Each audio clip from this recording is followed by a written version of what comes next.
Bismillahirrahmanirrahim. Assalamualaikum warahmatullahi wabarakatuh. Okay, pada hari ini saya Muhammad Nakiuddin bin Abdul Jalil, pelajar PDPP Pendidikan Islam KPM, akan membentangkan satu isu semasa, bukan satulah.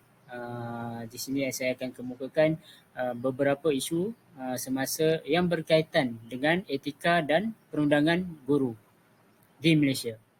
Okay, di sini pensyarah saya Puan Mazuria binti Abdul Ghani merupakan penilai lah. Okay, di sini saya ada berikan satu petikan iaitu guru mesti patuh akan peraturan-peraturan dalam aspek kelakuan dan tata tertib seperti yang terkandung dalam Peraturan Kelakuan dan Tata Tertib 1993 Pindaan 2002. Okay, maksudnya di sini kita sudah dapat tahulah serba sedikit tentang apa yang ingin saya kongsikan pada hari ini, iaitu berkaitan dengan etika seorang guru itu. Okay, ini isi kandungannya. Okay, yang pertama merupakan pengenalan. Yang kedua merupakan beberapa definisi yang kita akan rungkai sebentar lagi. Yang ketiga adalah peraturan dan tata tertib sebagai seorang penjawat awam. Yang keempat, kita akan menganalisis, merungkai beberapa isu tentang etika dan perundangan. Apakah undang-undang yang boleh dikenakan di bawah akta apa jika seseorang guru itu melakukan kesilapan ataupun kesalahan. Okey, yang kelima, hak asasi manusia dalam pendidikan. Di sini kita akan mengaitkan tentang hak asasi manusia, kesan kepada hak asasi manusia itu daripada beberapa isu tadi. Okey. Yang keenam, kita akan simpulkan dan kita akan memberi sedikit cadangan.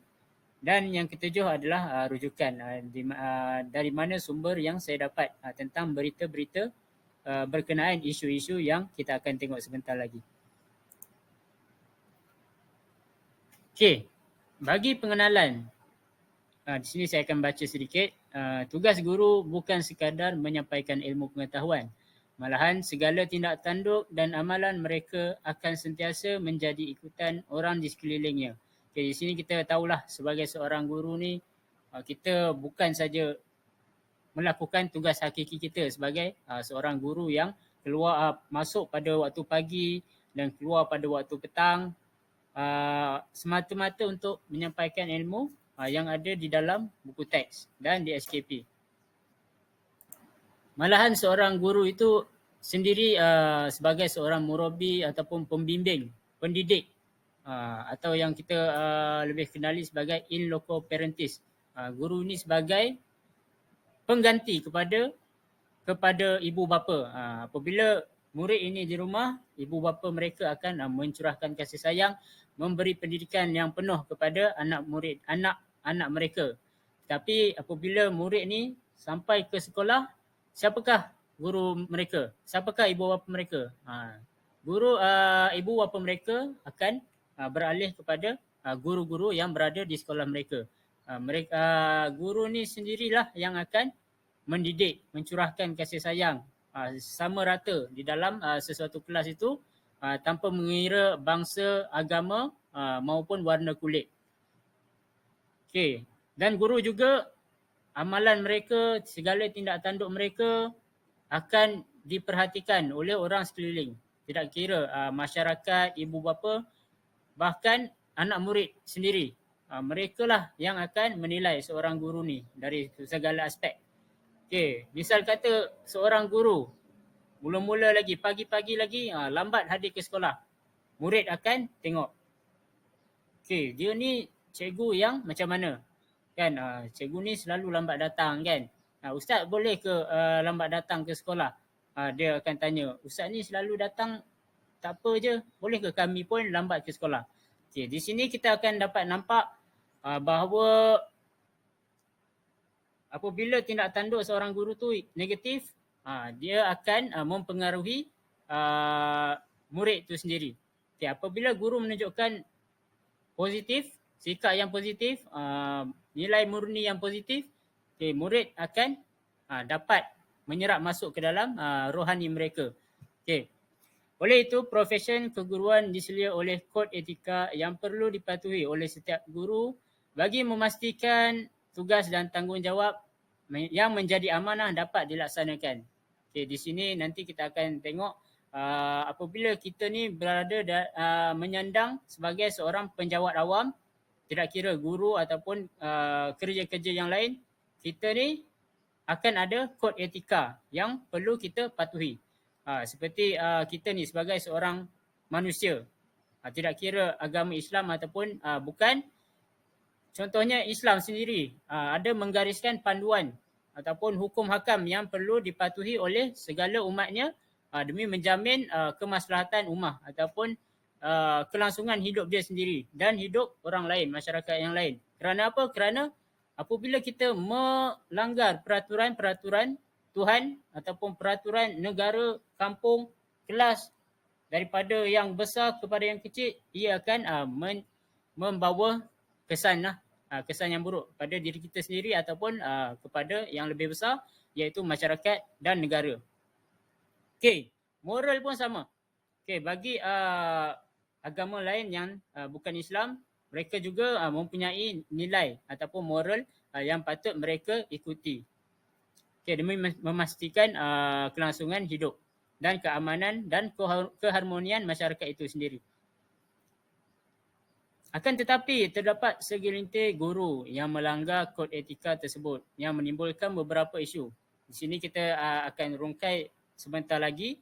Ada segelintir guru, tidak semua, tetapi ada segelintir yang melanggar kod etika tersebut dan akan dikenakan beberapa tindakan lah. Okay, antara isu yang melibatkan etika perguruan ialah kes rasuah. Yang pertama saya akan kupas ialah kes rasuah, penderaan murid. Yang kedua, gangguan seksual dan bekerja sambilan. Seorang guru itu bekerja sambilan selain dia punya pekerjaan hakiki, iaitu sebagai seorang guru sendiri. Okey, di sini kita akan mengupaslah apa itu yang dimaksudkan dengan kod etika. Kod etika merupakan garis panduan yang bertujuan meningkatkan tahap kualiti, produktiviti dan disiplin dalam perkhidmatan dengan memberi penekanan kepada aspek-aspek yang berkaitan dengan peraturan, peranan nilai serta tingkah laku profesyen. Kod etika profesional adalah salah satu alat kawalan sosial yang digunakan sebagai panduan mengawal selia tingkah laku ahli sesuatu profesyen. Ianya mempunyai 4 fungsi utama. Yang pertama, pedoman. Yang kedua, pencegahan dan disiplin. Yang ketiga, memelihara maruah profesyen. Dan yang terakhir ataupun yang keempat, mengelakkan berlakunya konflik.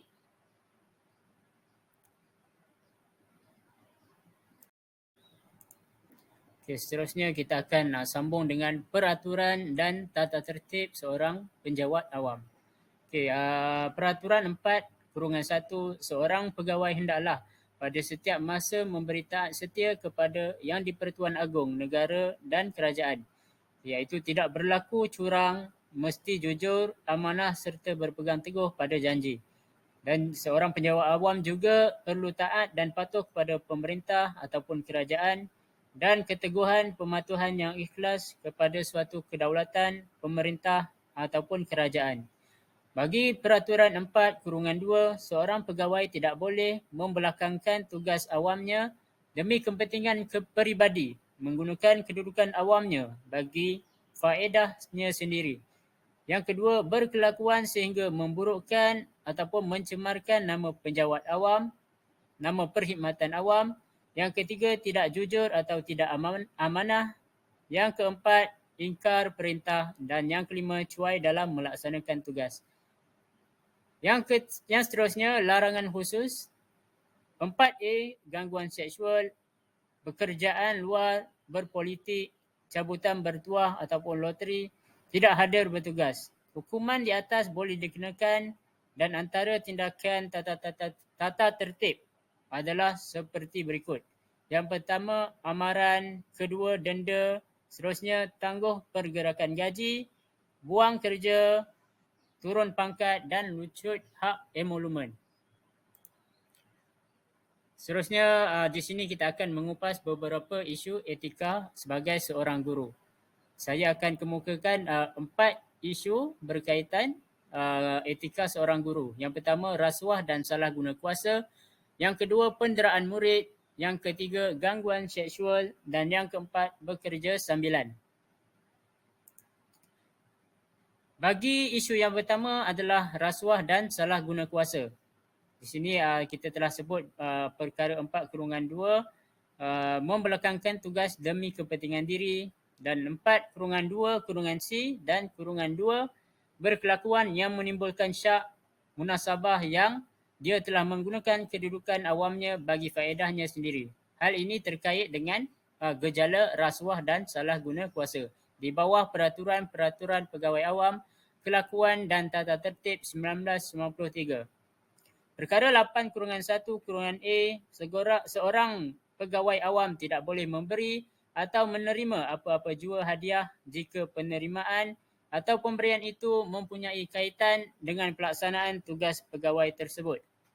Di sini saya meletakkan satu infografik, katakan tidak kepada rasuah. Daripada Abdullah bin Amr radhiyallahu anhu, Rasulullah SAW bersabda, la'anallah ala rashi wal murtashi. Maksudnya Allah melaknat kepada pemberi rasuah dan penerima rasuah. Di sini kita dapat tahu betapa besarnya rasuah ini di sisi agama maupun di sisi undang-undang negara kita. Antara isu-isunya ialah kes rasuah melibatkan guru. Di sini saya kemukakan satu keratan akhbar yang bertajuk bekas guru besar sekolah agama didakwa terima rasuah RM164,800 Malaysia. Okay, kejadian berlaku di Shah Alam apabila seorang bekas guru besar sekolah rendah agama didakwa di Mahkamah Session di sini dengan 2 pertuduhan meminta dan menerima rasuah sebanyak RM164,800 pada 2019 dan 2021. Okey, seorang guru agama melakukan rasuah. Di sini kita nampaklah kan apabila agama tu hanya pada nama dan bukan pada dia punya perlakuan ataupun amalan dia sendiri. Kita akan tengok hukuman dan pelanggaran etika profesional. Hukuman yang boleh dikenakan kepada bekas guru agama tadi ialah pada Seksyen 409 Kanun Kesesaan, iaitu memperuntukkan hukuman penjara hingga 20 tahun dan denda jika sabit kesalahan. Dan dapat dijamin dengan RM10,000 dengan 2 orang penjamin. Pelanggaran etika profesional iaitu di bawah Peraturan Pegawai Awam, Kelakuan dan Tata Tertib 1993, guru tersebut telah melanggar peraturan iaitu berkelakuan sedemikian cara sehingga memburukkan nama atau mencemarkan nama perkhidmatan awam, iaitu dia sebagai seorang guru telah melakukan rasuah dan dengan cara demikian dia telah memburukkan nama perkhidmatan awam itu sendiri. Orang akan pandang serong kepada kerajaan Malaysia. Dan yang kedua, dia berlaku tidak jujur dan tidak amanah dengan tanggungjawab dia sebagai seorang guru besar dan melakukan gejala rasuah. Dan yang ketiga, dia tidak bertanggungjawab. Kes yang kedua bagi rasuah adalah kes salah guna kuasa guru. Keratan akhbar di sini saya lampirkan apabila guru didakwa guna syarikat sendiri bekal barang kepada sekolah. Okay, kita dapat nampak walaupun benda ni biasa berlaku, tapi sebenarnya ia adalah salah di sisi undang-undang negara Malaysia. Okay, apabila dia memberi tender kepada ahli keluarga dia ataupun memberi kontrak dengan beberapa suapan lah, nilai suapan. Okay, di sini kejadian berlaku di Butterworth. Seorang guru wanita dihadapkan ke mahkamah atas tuduhan mendapatkan suapan hampir RM3,000. Walaupun nilai kita nampak sikit iaitu RM3,000. Okay, ianya tetap dikira sebagai rasuah ataupun salah guna kuasa.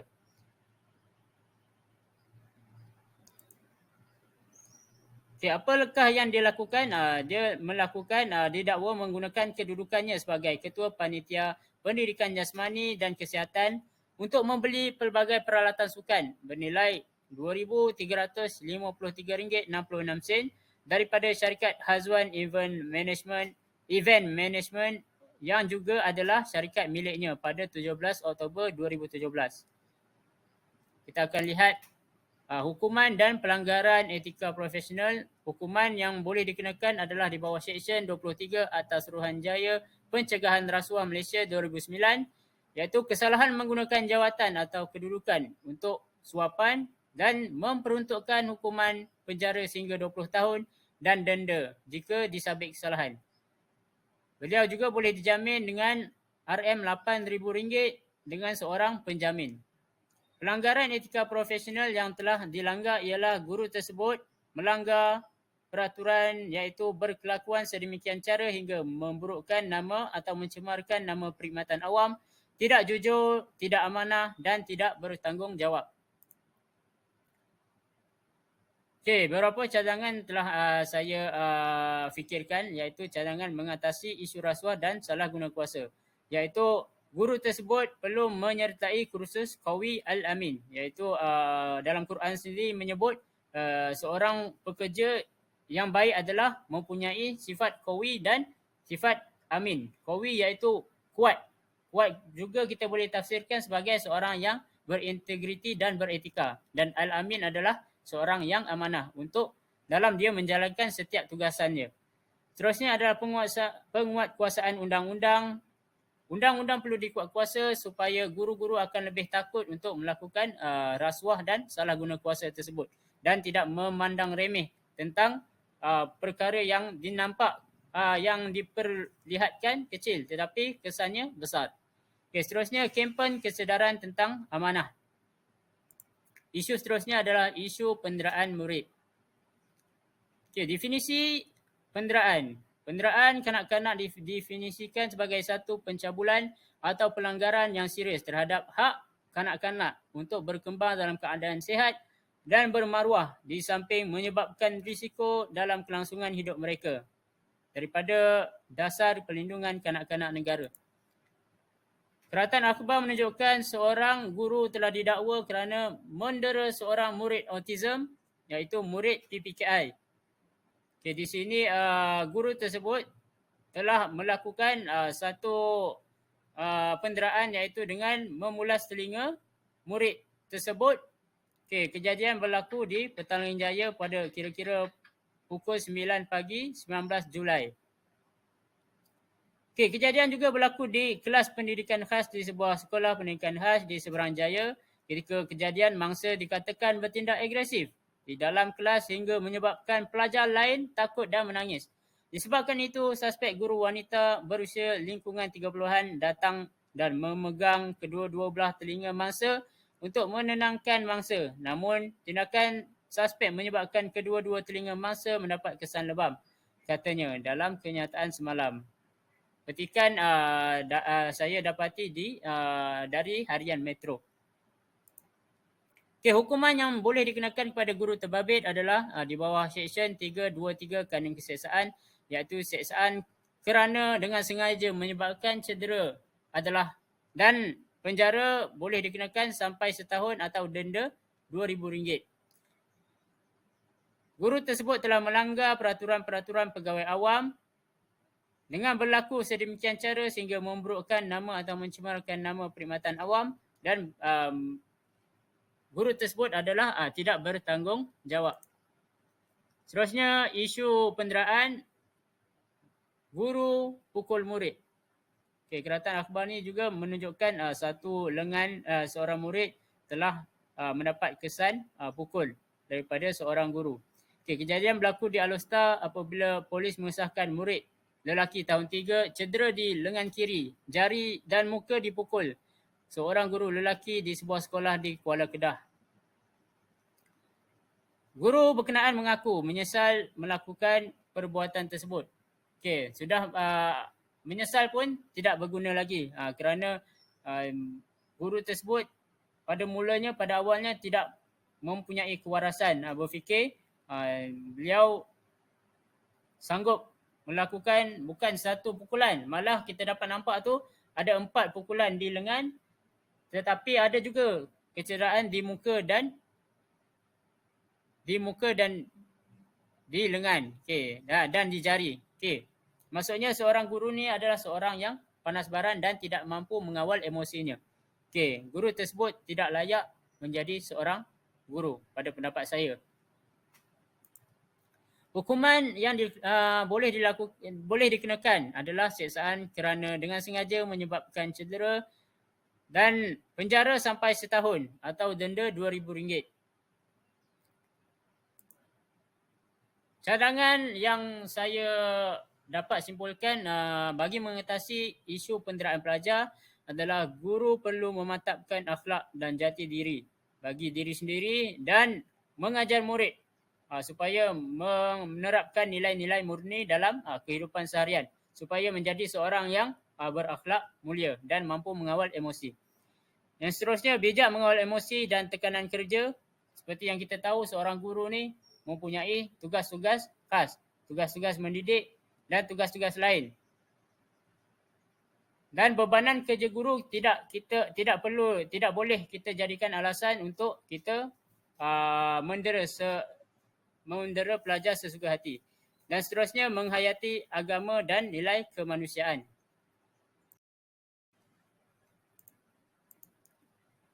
Baiklah, seterusnya kita akan masuk kepada isu seterusnya, iaitu isu gangguan seksual terhadap murid. Definisi gangguan seksual adalah merupakan suatu bentuk perlakuan atau pertuturan yang berunsurkan seks atau lucah, keganasan atau ancaman yang dilakukan oleh mereka yang memiliki kuasa atau kekuatan fizikalnya terhadap golongan yang lemah, terutama wanita dan kanak-kanak. Di sini saya kemukakan keratan akhbar, iaitu bekas guru pusat tahfiz didakwa liwat amang seksual 6 pelajar. Kejadian berlaku di Kuchai apabila seorang bekas guru pusat tahfiz dihadapkan ke Mahkamah Session Kemaman di sini. Pada hari ini atas 10 tuduhan meliwat dan melakukan amang seksual terhadap 6 pelajarnya. Muhammad Jamil Abdul Kadir, 23, kelihatan menangis ketika tuduhan dibacakan di hadapan Hakim Wan Suhaila Muhammad sebelum dia mengaku tidak bersalah. Tertuduh yang juga bekas warden di pusat tahfiz di Kemaman itu didakwa melakukan perbuatan itu terhadap 6 pelajar lelaki berusia 11 hingga 13 tahun daripada Disember 2021 hingga Februari tahun ini. Hukuman yang boleh dikenakan kepada bekas guru tahfiz ini adalah di bawah Seksyen 377C Kanun Keseksaan. Melakukan persetubuhan yang bertentangan dengan aturan tabi'i tanpa kerelaan, iaitu di luar tabi'i, di luar adat kebiasaan apabila dia melakukan hubungan seksual dengan seorang lelaki dan dia juga seorang lelaki dan tanpa kerelaan mangsa tersebut. Hukuman penjara boleh dikenakan sehingga 20 tahun dan sebatan jika sabit kesalahan. Pelanggaran etika profesional, iaitu guru tersebut telah berkelakuan sedemikian cara sehingga memburukkan nama atau mencemarkan nama perkhidmatan awam. Dan guru tersebut juga tidak bertanggungjawab. Dan larangan-larangan serta perkara khusus yang beliau langgar adalah gangguan seksual, iaitu pada peraturan 4A. Seterusnya, isu berkaitan gangguan seksual juga apabila guru dituduh cabul murid perempuan di dalam kelas. Guru dituduh cabul murid perempuan di dalam kelas. Tajuk akhbar berkenaan. Kejadian berlaku di Kota Baru. Seorang guru lelaki didakwa di Mahkamah Session Kota Baru atas ketuduhan mencabul seorang perempuan tahun 2 di dalam kelas di sebuah sekolah. Apa yang dapat kita fikirkan adalah mengapakah seorang guru menjadi demikian rupa? Mengapakah seorang murid perempuan tahun 2 dapat merangsang nafsu syahwatnya? Ini adalah satu perkara yang tidak normal ataupun di luar adat kebiasaan. Tertuduh berusia 56 tahun bagaimanapun mengaku tidak bersalah. Mengikut pertuduhan, dia didakwa melakukan amal seksual fizikal terhadap kanak-kanak berusia 7 tahun 11 bulan. Kesalahan didakwa dilakukan di sebuah sekolah di Bacok pada jam 7.40 pagi hingga 9.40 pagi pada April 2022. Kes mengikut Seksyen 14-A Akta Kesalahan-Kesalahan Seksual terhadap Kanak-kanak 2017. Ia dibaca bersama Seksyen 16-1 Akta sama. Jika sampai kesalahan, ia memperuntukkan penjara tidak lebih 20 tahun dan sebat. Hakim juga membenarkan ikat jamin RM12,000 Malaysia dan sebutan semula kes akan berlaku pada 11 April. Tertuduh bagaimanapun tidak membayar jaminan yang ditetapkan mahkamah. Hukuman yang dapat kita tahu tadi adalah memperuntukkan hukuman penjara maksimum 20 tahun dan sebat. Guru tersebut juga telah melanggar peraturan-peraturan pegawai awam, kelakuan dan tata tertib, iaitu dengan berkelakuan demikian sehingga memburukkan nama dan mencemarkan nama perkhidmatan awam. Guru tersebut juga telah melanggar larangan serta perkara khusus iaitu gangguan seksual. Antara cadangan bagi mengatasi isu gangguan seksual murid adalah seorang guru tersebut perlu menghayati agama dan nilai kemanusiaan. Iaitu apabila seorang guru menghayati agama, beliau akan takut dan merasa gemetar akan sebab dan hukuman daripada agama tersebut, daripada agama Islam contohnya, dan juga daripada negara berkenaan isu gangguan seksual ini. Dan beliau juga harus berfikir panjang. Apa akan jadi kepada diri beliau dan keluarga apabila dapat tahu beliau melakukan perkara sedemikian. Beliau akan dibuang kerja dan nama beliau serta nama keluarga beliau akan rosak dan akan dipandang serong oleh masyarakat. Guru juga perlu menghayati nilai-nilai kemanusiaan. Apakah dengan melakukan sedemikian kepada seorang murid 7 tahun, 8 tahun, bagaimanakah masa depan seorang murid itu sendiri? Bila keluarga mereka dapat tahu seorang murid ni telah diperlakukan sedemikian rupa. Seterusnya, guru juga perlu menyertai kempen kesedaran mengenai kefahaman gangguan seksual. Ini bukan sahaja kepada guru, malah kepada murid. Murid juga perlu tahu apakah yang dilakukan oleh guru itu betul ataupun tidak. Apakah perkara yang dirasakan itu perkara biasa ataupun perkara yang tidak biasa. Bukan tidak biasa, iaitu perkara yang tidak patut dia terima. Seorang murid perlu mengetahui konsep itu. Maksudnya di sini pihak sekolah perlu menjalankan satu hari iaitu kempen kesedaran ataupun ceramah mengenai isu gangguan seksual. Mungkin pelajar ini masih jahil ataupun masih tidak tahu apakah itu seksual. Seterusnya penguatkuasaan undang-undang. Seterusnya isu guru bekerja sambilan. Isu ini macam kita tahu, saya jujur sebagai seorang guru baharu, saya juga tidak tahu bahawa bekerja sambilan ini adalah dilarang. Pada awalnya dilarang oleh kerajaan Malaysia kecuali dengan atas sebab-sebab tertentu. Kerana ianya kita akan tahulah kan, saya akan kupas sebentar lagi kerana mengapa guru dilarang untuk bekerja sambilan selain pekerjaan hakiki dia sebagai seorang guru, guru itu sendirilah. Sebelum tu kita perlu tahu apakah definisi kerja sambilan. Kerja sambilan adalah kerja yang dibuat secara sambilan di samping kerja biasa atau kerja tetap yang lain. Misal kata dia seorang guru tetapi dia melakukan pekerjaan lain. Dan dia seorang guru menjadi seorang ahli politik. Adakah dibenarkan ataupun tidak? Ianya bertujuan untuk menambah sumber rezeki dan pendapatan dijadikan sebagai satu hobi. Contoh pekerjaan sambilan adalah ahli politik, ejen insurans, penjual produk dan guru tuition.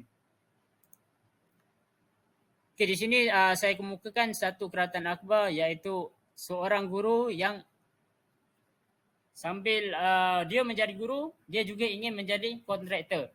Okey, saya dapat rasakan bahawa dia ingin mengejar ataupun dia mungkin ada satu kemahiran untuk menjadi kontraktor, tapi rezeki awalnya telah ditetapkan dia menjadi seorang guru. Tapi dia ingin mencuba satu pekerjaan lain mungkin, ataupun dia sendiri rasakan gaji yang dia terima selama ini tidak cukup. Ada sesuatu yang ingin dia capai. Jadi dia melakukan satu pekerjaan di luar selain pekerjaan dia yang sebenar lah. Okey, tajuk keratan akhbar ini dia mengatakan guru jangan sibuk nak berniaga, jadi kontraktor. Okey, Kota Baru, seorang guru lelaki didakwa di Mahkamah Session Kota Baru atas pertuduhan maaf.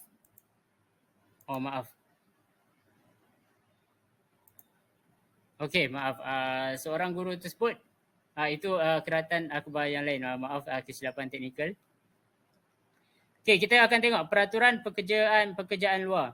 Okey, walau apapun peruntukan Sub Peraturan 1, seorang pegawai boleh memohon kebenaran bertulis daripada ketua jabatan untuk mengusahakan perkhidmatan tertentu daripada jenis yang disebutkan dalam Sub Peraturan 1 bagi faedah dirinya atau saudara maranya yang dekat atau bagi mana-mana badan yang tak mencari keuntungan yang dia ialah seorang pemegang jawatan dalam badan tersebut. Seorang pegawai tidak boleh mengambil bahagian secara langsung atau tak langsung dalam pengurusan atau perjalanan apa-apa perusahaan komersial, pertanian atau perindustrian. Di sini kita jelas bahawa seorang penjawat awam tu tidak boleh melakukan pekerjaan lain seperti pertanian dan perindustrian. Yang kedua, mengusahakan bagi mendapat upah apa-apa kerja bagi mana-mana institusi, syarikat, firma atau persendirian. Yang ketiga, sebagai seorang pakar, memberi apa-apa laporan atau keterangan pakar sama ada dengan percuma atau dengan mendapat upah. Dengan menimbangkan sama ada kebenaran di bawah Sub Peraturan 2 patut diberi atau tidak, ketua jabatan iaitu bila di sekolah rendah, ketua jabatan kita kenali sebagai guru besar, hendaklah mengambil perhatian akan tata kelakuan yang ditetapkan dalam Peraturan 4 dan khususnya hendaklah memastikan bahawa pekerjaan luar itu yang pertama tidak dilakukan semasa waktu pejabat dan semasa pegawai itu dikehendaki menjalankan tugas rasminya. Misal kata seorang guru ingin mempunyai satu ladang sawit dan satu sawah bendang. Beliau melakukan pekerjaan demikian sambil beliau menjadi seorang guru.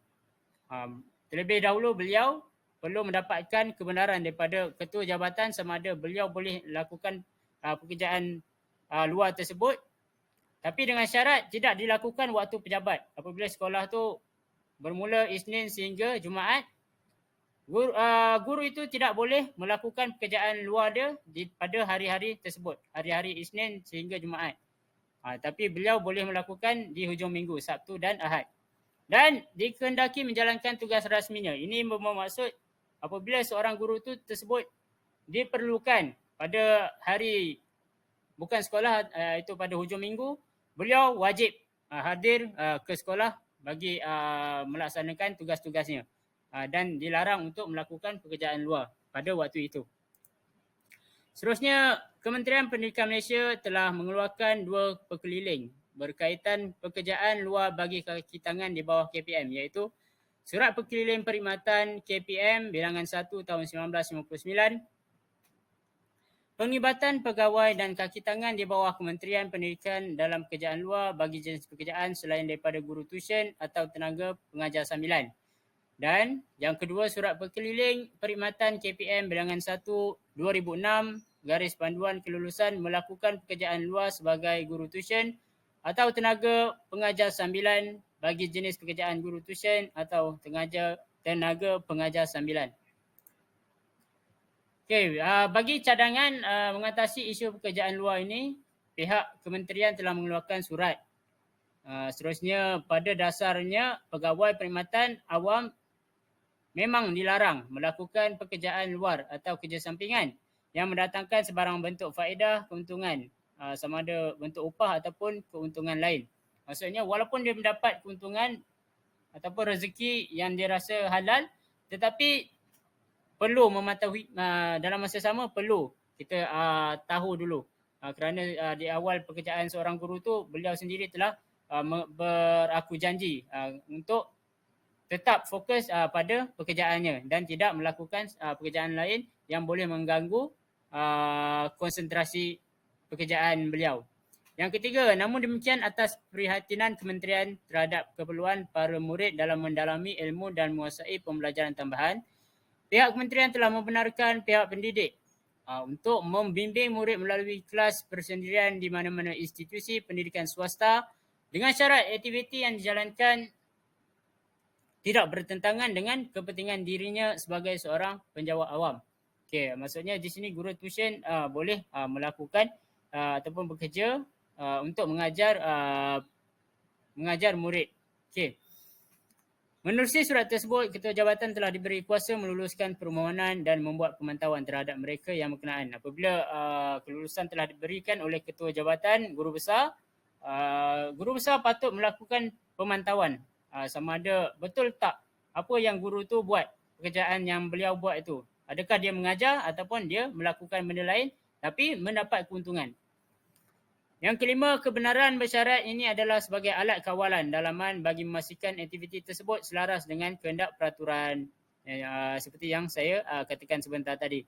Yang keenam, tujuan surat perkeliling perkhidmatan itu dikeluarkan adalah untuk memberi garis panduan yang terperinci mengenai pengendalian dan syarat-syarat khusus kepada pekerjaan luar sebagai guru tuition atau tenaga sambilan bagi anggota Kementerian Pendidikan Malaysia.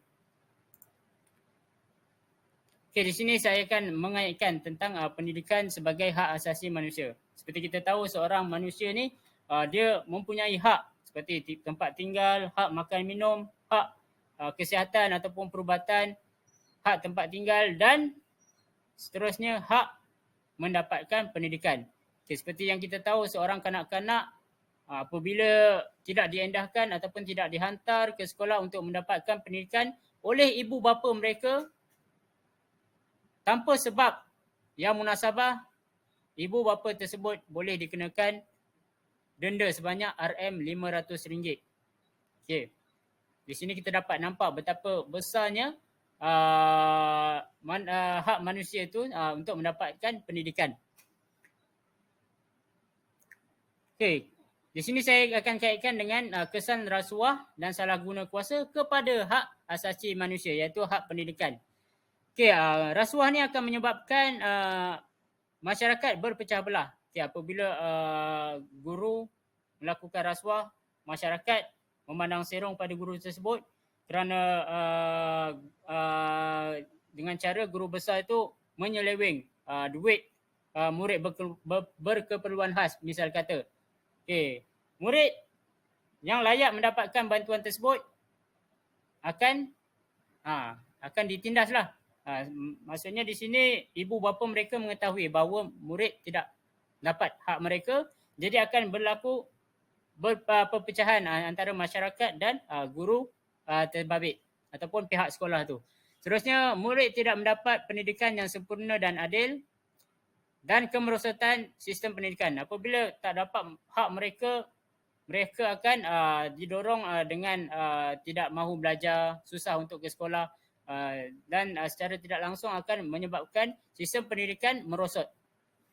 Seterusnya, kesan penderaan terhadap hak pendidikan. Okay, apabila murid didera, kita akan dapat lihat kesannya murid merasakan sekolah sebagai tempat yang tidak selamat.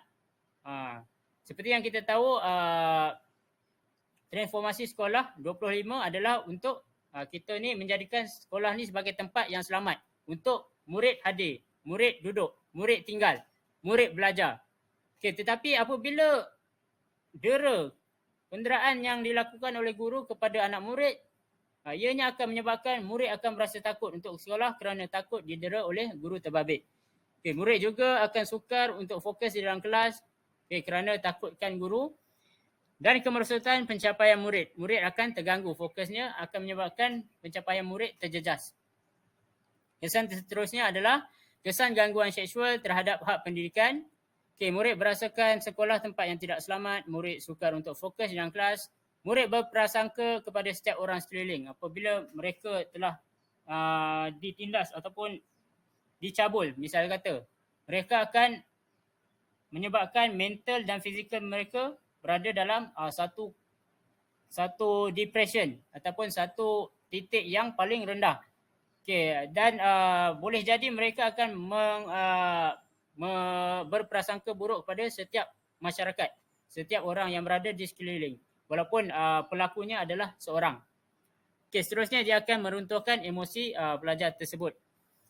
Okey, kesan guru melakukan pekerjaan luar terhadap hak pendidikan, murid akan keciciran dalam pelajaran.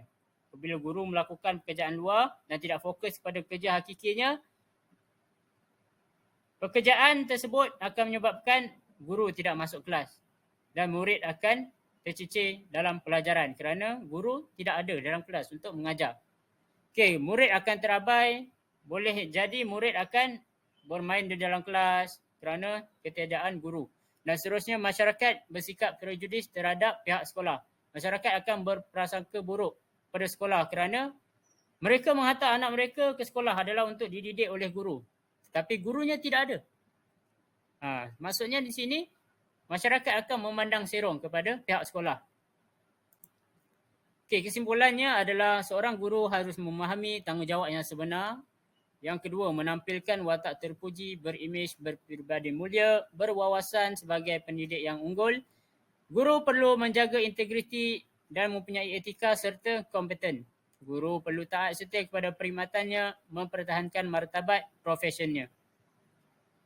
Okey, akhir kata, wabillahi taufiq wal hidayah. Wassalamualaikum warahmatullahi wabarakatuh.